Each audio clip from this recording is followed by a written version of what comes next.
Untuk membahas lebih lanjut terkait langkah waspada kita menghadapi cuaca buruk, sudah tersambung bersama dengan Kepala BMKG Dwi Korita Karnawati melalui sambungan Zoom. Selamat pagi, Ibu. Selamat pagi, Ibu.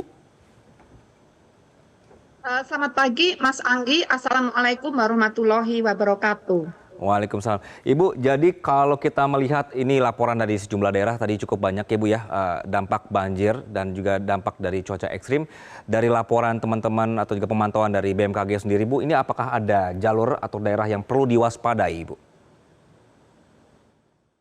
Betul.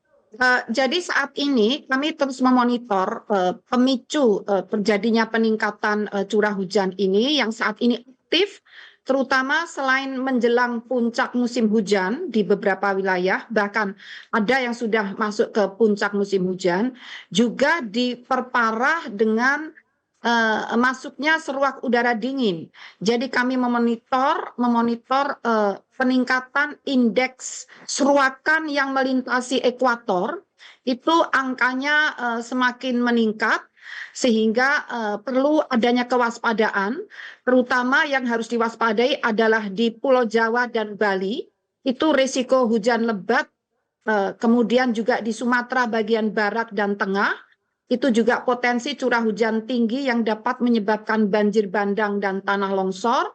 Juga di Kalimantan bagian tengah dan selatan, ini risiko genangan di daerah dataran rendah akibat intensitas hujan yang meningkat, serta di Sulawesi bagian tengah dan selatan.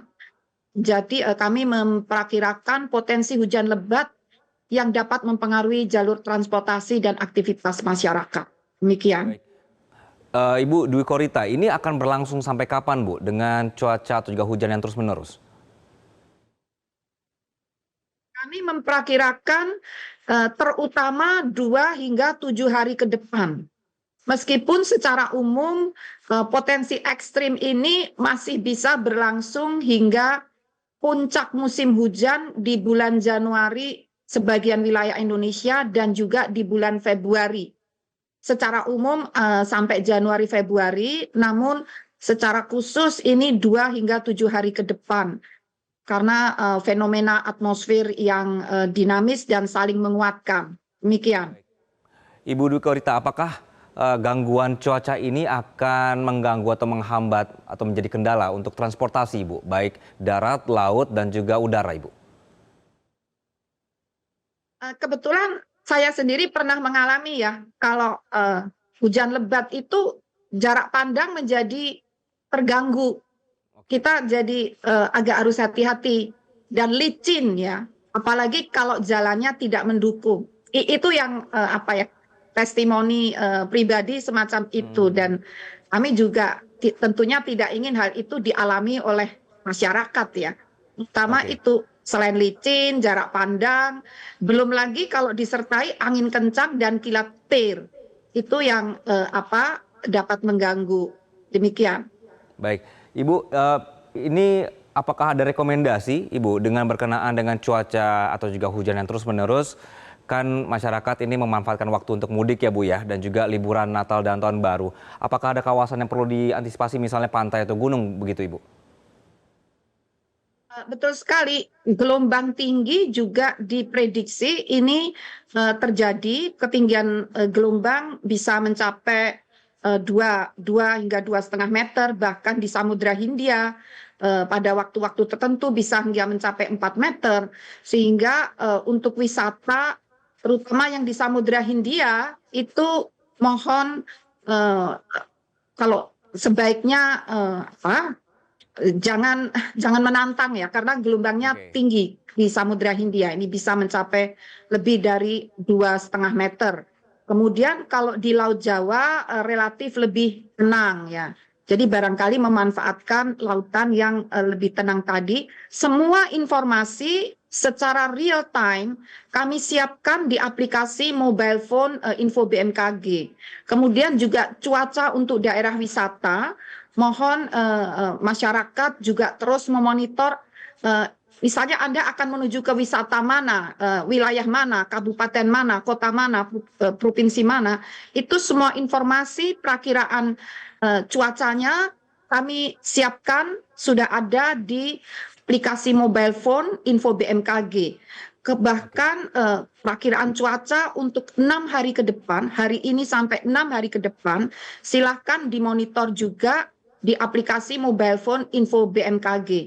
Aplikasi ini juga terintegrasi dalam koordinasi siaga jalur darat yang dikoordinasikan oleh Korlantas ya. Jadi informasi kami juga masuk di sana, juga tentang jalur darat ini juga masuk di pengelola jalan tol, terutama yang dikelola oleh Jasa Marga. Jadi poinnya adalah terus memonitor perkembangan informasi cuaca dari BMKG, karena kami setiap jalur darat, penyeberangan, laut, bahkan juga untuk penerbangan, ini kami siapkan di aplikasi Info BMKG ataupun di sosial media, di YouTube, di website BMKG atau call center 196. Demikian. Oke, jadi jangan sampai terjebak di jalan ya Bu ya, atau mau liburan justru jadi nambah penyakit begitu. Ibu Dwi Korita, kemarin ini sempat ada rakor ya Bu soal bencana hidrometeorologi begitu. Daerah sudah standby, sudah siap atau seperti apa Bu persiapannya untuk Pemda-Pemda? Insya Allah koordinasi kami dengan daerah Pemda itu sebetulnya sudah dimulai bulan November ya. Jadi kebetulan di daerah itu ada BMKG daerah.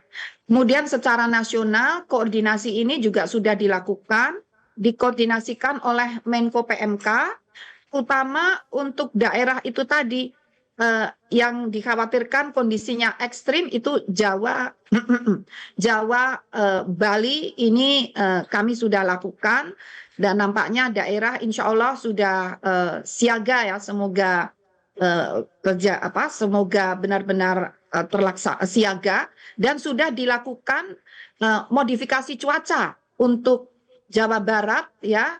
DKI sudah dilakukan juga, Jawa Barat, Jawa Tengah, dan Jawa Timur sudah dilakukan, bahkan sudah mencapai 10 hari ini, sejak 10 hari yang lalu. Demikian. Baik, jadi bisa dicek secara real time ya Bu ya, sekali lagi di aplikasi Info BMKG dan juga semua medsosnya BMKG untuk informasi 6 hari ke depan dan juga daerah-daerah wisata yang berpotensi terkena cuaca buruk begitu ya Ibu ya. Ibu Dwi Korita, terima kasih Ibu atas penjelasannya di Metro Siang kali ini. Jelajahi cara baru mendapatkan informasi. Download Metro TV Extend sekarang.